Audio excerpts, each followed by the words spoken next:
26개 기출문제 문제 3번에 1번을 보도록 하겠습니다. 일단 이 문제를 처음에 이제 보시면서 많이 이렇게 혼란스러웠다고 하는 걸 많이 들었어요.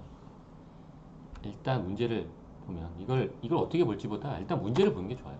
이걸 먼저 읽기 시작하면 머리가 점점 어지러워지면서 무슨 문제를 뭘 물어보려고 하는 건지 잘 모르겠죠.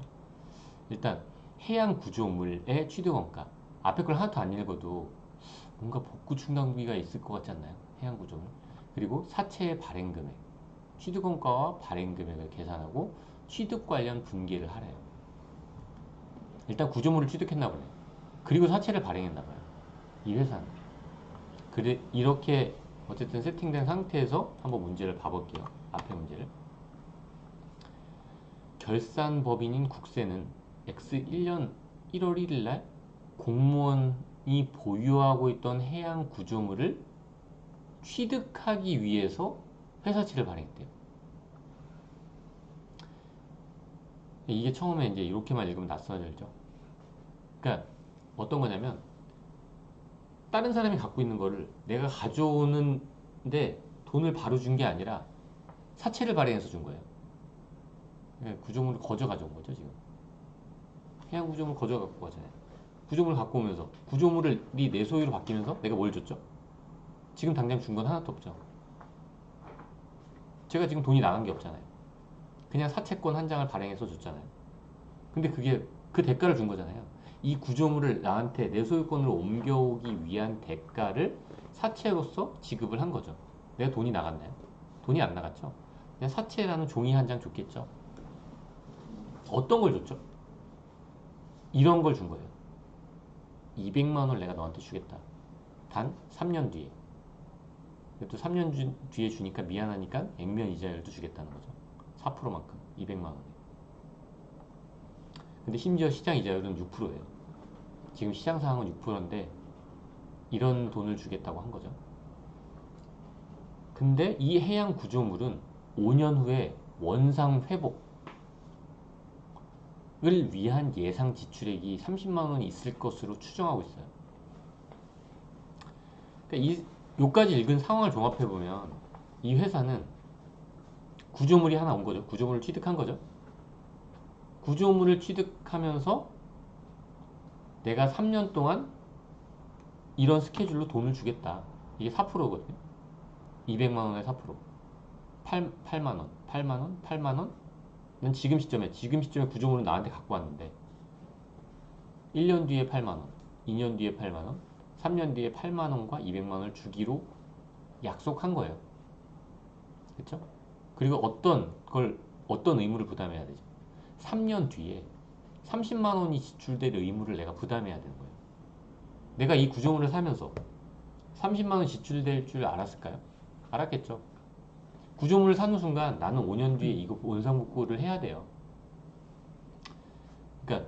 그러니까 내가 결국 이제 이 회사한테 남는 건 내가 이 구조물을 취득하게 되면서 누구한테 준 돈이 뭐죠? 없죠, 일단. 누구한테 준 돈은 없는 거예요. 이 구조물을 취득하면서. 근데 누구한테 줄 돈은 있는 거예요. 1년 뒤에, 2년 뒤에, 3년 뒤에 이만큼을 내가 내 외부로 나가야 되는 거예요. 그럼 이 구조물의 지금 가치는 얼마일까요? 요 나가야 될 현금의 현재 가치인 거예요. 이게 만약에요. 1분기, 2분기, 3분기래요. 여기까지가 1년이에요. 1년이에요. 여기가 1년. 여기가 지금 취득한 시점이고 1년, 1분기, 2분기, 3분기, 4분기래요. 그러면 이 1년 안에 모든 현금 흐름이 있죠. 이때 해양구조물의 취득원가는 얼마일까요? 이걸 다 더한 값이에요. 그냥 이거 더하기 이거 더하기 이거 더하기 이거 더하기 이거 한 값이 해양구조물의 취득원가인데 1년 이상 현금 흐름이 늦춰지기 때문에 이거는 현재 가치를 적용하도록 하고 있어요. 그렇기 때문에 현재 가치를 적용하는 거예요, 지금. 1년 뒤에 이만큼 나갔고 난 구조물을 취득하면서 결국 나한테서 현금이 유출되는 거, 그러니까 이렇게 유출될 거로 예상이 되는 그런 자산을 취득했잖아요. 상해기가 취득한 대가를 이거 내가 예상된 지출액의 현재 가치로 구해야 되겠죠. 답을 한번 보면서 보면 그렇기 때문에 굳이 뭐 이걸 사채 발행가액이라고는 했지만 그러니까 결국 이 발행가액이라고 적어놓긴 했지만 이건 다 의미 없는 값이에요.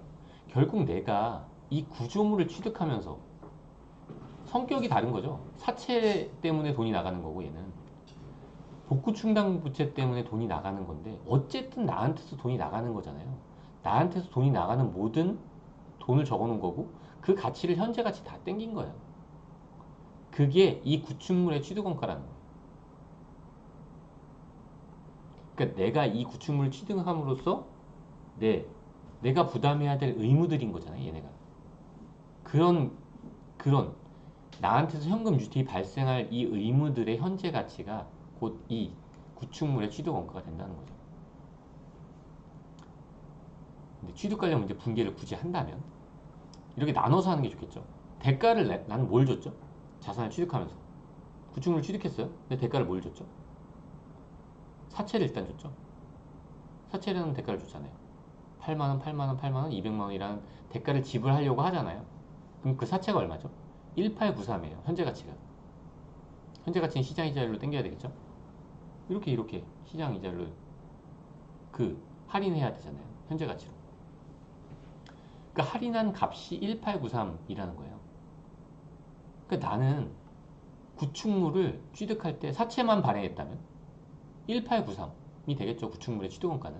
그리고 사채 1893이 될 거예요. 근데 사채는 이런 형식으로 표시해 주기 때문에 사채를 명목가액으로 표시해 주고 사채 할인 발행 차금을 구분해서 표시해 주는 것 뿐이에요. 어쨌든 분개를 하라고 했으니까 이렇게는 해야 되겠죠. 네, 그리고 이 구축물을 취득하면서 불가피하게 나는 복구 충당을 해야 돼요. 원상회복을 해놔야 돼요. 그때 비용이 발생하는 거를 나는 미리 예상할 수 있죠. 그 시점에 대해서, 그 금액에 대해서. 그렇기 때문에 그 예상되는 금액의 현재 가치를 구축물의 취득원가에 가산해줘야 되는 거예요. 그래서 이것까지 가산한, 이렇게 회계 처리를 하면 취득 관련 회계 처리가 되는 거죠. 26개 문제 3번에 1번 여기까지 하도록